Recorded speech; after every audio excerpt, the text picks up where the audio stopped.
Bon Rachid, Ouais.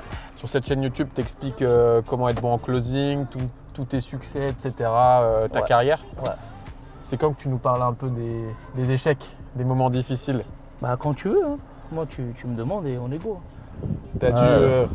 Il y en a toujours hein, de toute façon, hein, des échecs, tu vois, des échecs clairement. C'est des échecs qui te font avancer. Si tu penses que c'est les succès qui te font avancer, t'as rien compris. C'est vraiment les échecs qui te font avancer. Dans ma carrière, j'en ai eu. Ces 5 dernières années là, Ouais, sur ces 5 avec dernières années. les centaines de, si ce n'est plus de ventes que tu as faites, les partenaires que tu as rencontrés, etc. C'est Ouais. quoi les 3 plus gros échecs que tu as vécus? Le plus gros échec que j'ai vécu, c'est que je suis resté avec un partenaire trop longtemps. Autrement dit, ben voilà, je closais pour quelqu'un et en fait j'aurais dû partir plus tôt, donc j'aurais dû prendre cette décision ferme de partir plus tôt et je ne l'ai pas fait. Je savais que j'allais partir, je savais que je devais partir, mais je ne l'ai pas fait. Parce que forcément, au bout d'un moment, en fait, si je ne l'ai pas fait, c'est que j'avais cette peur du manque.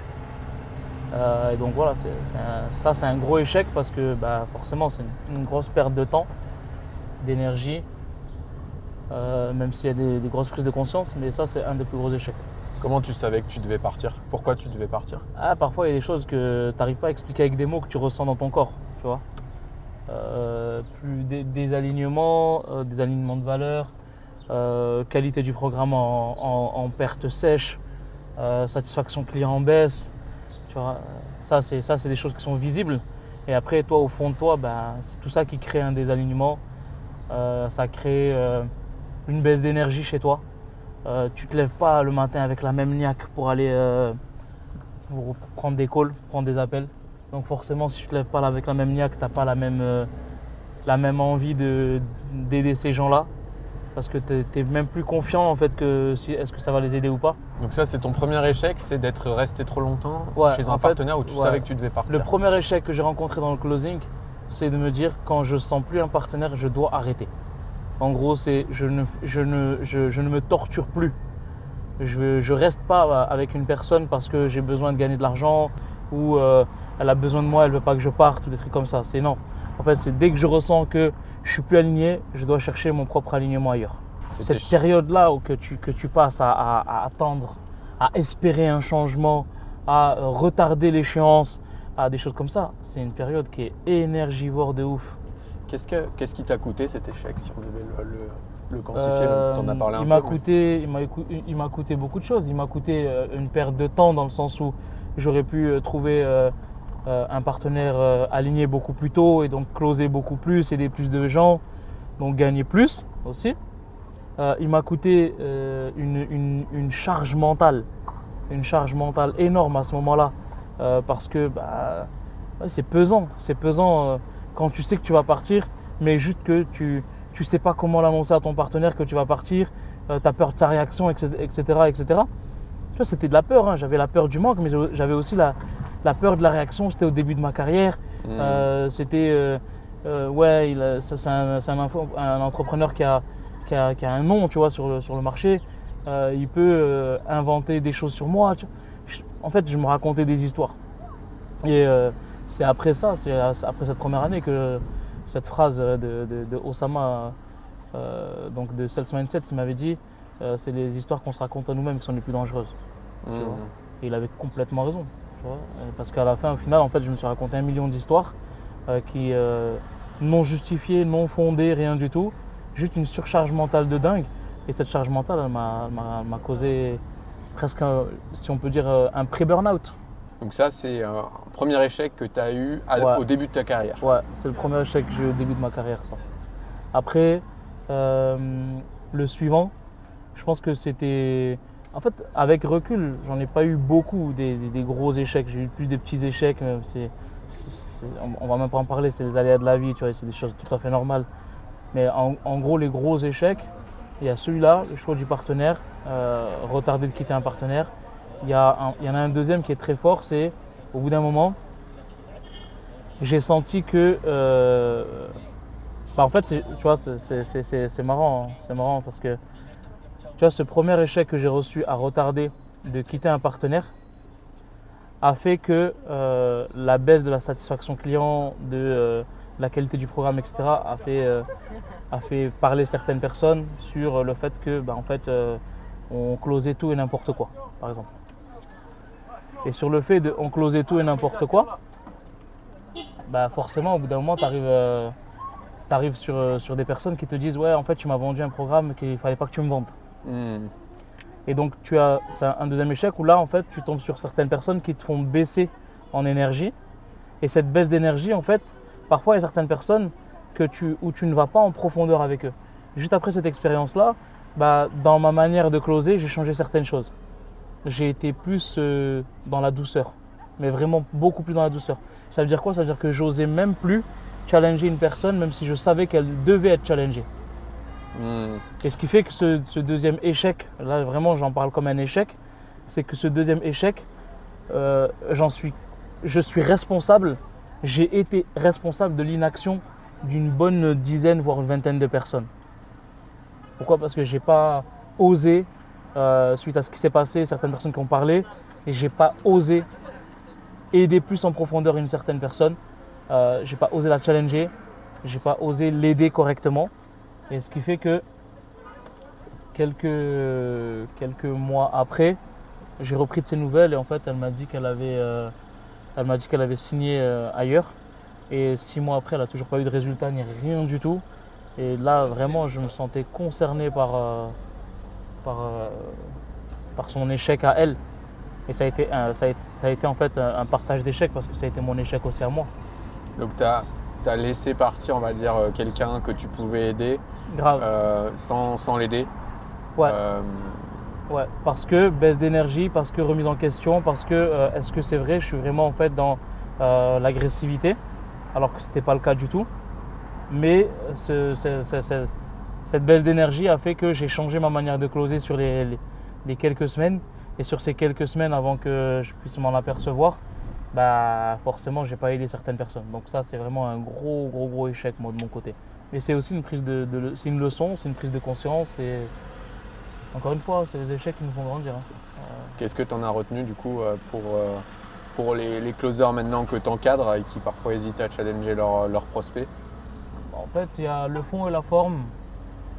Tu peux pas ne pas challenger. On n'est pas... Un closer, c'est pas quelqu'un qui fait de la réservation SNCF.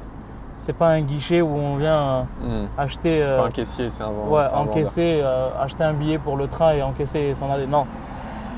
Un closer, c'est quelqu'un qui doit savoir challenger, qui doit se faire sortir de la zone de confort, qui doit dire ce qui doit être dit, qui doit dire ce qu'il pense au fond de lui, après avoir écouté, compris la situation de la personne, etc. Le fil, il est très fin entre l'arme de construction massive et l'arme de destruction massive. La vente, on peut en faire une arme de construction massive en challengeant les gens et en les faisant sortir de leur zone de confort, leur faire prendre conscience de certaines choses, les faire passer à l'action. Mais si tu dépasses la limite, le fil qui est très très fin, tu bascules dans la construction d'une arme de destruction massive. Et donc là, tu rentres dans une arme de destruction massive qui peut faire très très mal aux gens. Et encore une fois, la limite, elle est fine. Aujourd'hui, les closers que j'ai dans l'équipe, ils savent gérer ça, il n'y a pas de problème. Encore une fois, ils sont formés pour ça. Tu vois. Mais il y a certaines personnes qui poussent un petit peu le bouchon plus loin. Et ce bouchon-là, s'il est poussé, il dépasse la limite rouge, ça peut être très très très dangereux. Ça t'a appris la mesure de à quel point tu challenges et où se place la limite de tes responsabilités par rapport à tes prospects? Je suis pas responsable de l'inaction des gens.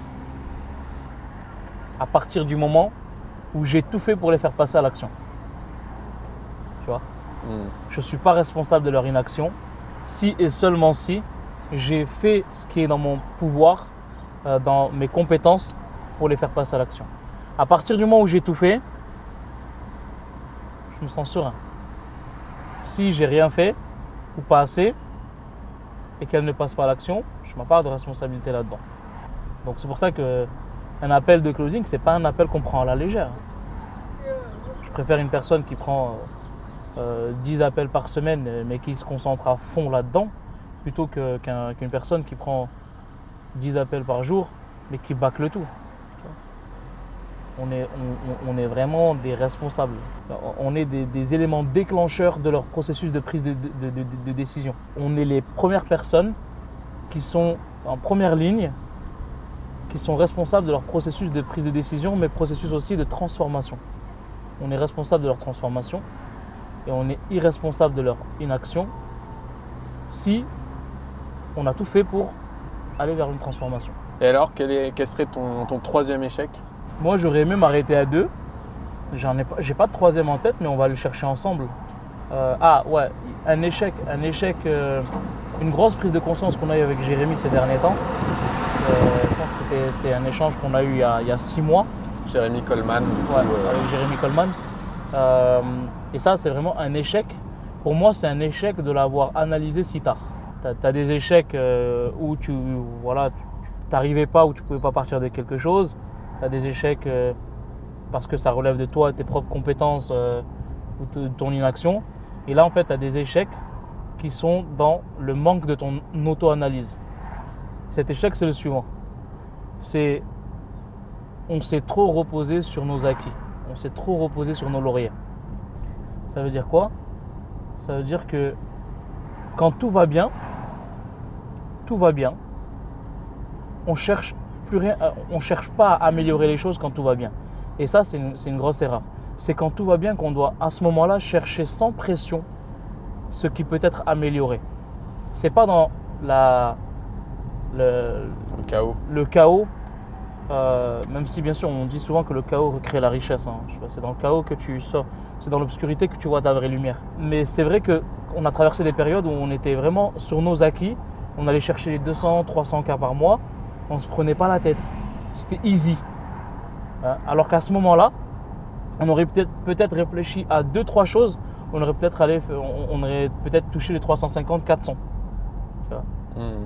En fait, le fait qu'on soit vraiment basé sur nos acquis, qu'on n'a pas cherché à améliorer certaines choses, et en fait, l'échec, moi, là où je le vois, c'est pourquoi ne pas s'auto-analyser quand tout va bien et on s'auto-analyse uniquement quand tout va mal. Et ça revient à dire que moi, je suis le premier à dire aux closers, vous devez faire votre end of the day. End of the day, c'est le bilan quotidien de chaque closer. Combien de calls il a eu sur l'agenda, combien de calls il a effectué, combien de calls en no-show, pas ciblé, qualif, closing, combien de follow-up il a, combien de pitch il a fait, combien de ventes, combien il a encaissé, combien il a en follow-up à encaisser. Voilà, c'est vraiment ça, c'est la partie data chiffrée. Et après, derrière, tu as comment tu te sens en tant que closer aujourd'hui. Qu'est-ce que tu as fait pour améliorer tes compétences? Qu'est-ce que tu as fait pour améliorer ta posture? Qu'est-ce que tu n'as pas fait justement dans ta discipline de closer? Qu'est-ce que demain tu penses faire pour améliorer tes compétences aujourd'hui de 1%? Et en fait, c'est une auto-analyse. Et cette auto-analyse, nous-mêmes, en fait, on l'a pas fait en tant que responsable de pôle. Ouais, d'accord. On l'a pas fait en tant que responsable de pôle. On s'est laissé aller. Tout va bien, ça close, t'inquiète, vas-y, roule. Et en fait, à ce moment-là, l'échec, c'est on ne s'est pas auto-analysé.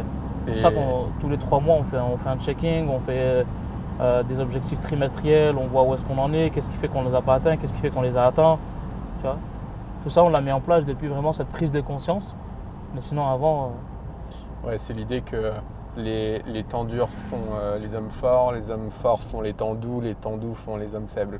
Les hommes faibles font les temps durs. Et les temps durs créent des hommes forts, et ainsi de suite. Ouais. Et c'est exactement ça. On traversait un temps facile, et les temps faciles créent des hommes faibles. On était dans cette optique de temps faible, bah forcément juste derrière, on était tombé dans un temps difficile. Et on était obligé de redevenir des hommes forts. Pas le choix. Si moi je dois te résumer ces trois échecs, un, c'est vraiment j'ai mis du temps à quitter un partenaire alors que je savais que je ne pouvais pas continuer. Et c'était pas écologique pour moi, mais alors vraiment pas du tout. Et finalement, avec réflexion, c'est une erreur de ma part, parce que c'est un échec et une erreur de ma part, parce que c'est pas écologique non plus pour lui, parce que j'étais pas au top de mes compétences, et donc forcément je lui apportais pas autant d'argent que ce que j'aurais pu. Donc en quelque sorte, c'est pas un petit échec, ça, c'est un gros échec. et un gros apprentissage au niveau humain. Deuxième échec, c'est j'ai laissé en quelque sorte un manque de confiance s'installer à moi par rapport à des dits de certaines personnes, alors qu'en fait j'aurais pas dû du tout. Et en fait ces dits, ces phrases de certaines personnes qui m'ont fait baisser en énergie a fait que je n'ai pas pu aider correctement certaines personnes qui méritaient mon aide. Et donc j'ai pas pu en quelque sorte challenger ces personnes jusqu'au bout, les faire passer à l'action, et ils ont pris des décisions d'aller chez d'autres concurrents qui n'ont pas eu des résultats, et donc du coup en fait ils ont fait des prêts bancaires, ils sont endettés à cause de moi sans résultat, alors que je savais que dans le programme dans lequel moi je pouvais les faire rentrer, c'est un programme où il y avait beaucoup plus de chances d'avoir du résultat que là où ils sont allés. Et le troisième échec, c'est baisser sa garde. Auto-analyse quand tout va bien. On doit s'auto-analyser quand tout va bien, on doit mettre en place des choses quand tout va bien pour que ces process-là, quand tout va mal, il y a juste à accélérer dans tous ces process-là. Merci Rachid de nous avoir partagé tout ça. J'espère en tout cas que ça va te servir, que ça va t'inspirer. Dans tous les cas, nous on va se boire un café et ensuite on va rentrer à la maison parce que demain on a une grosse journée. Ça a été un plaisir. En pleine conduite dans la nature marocaine.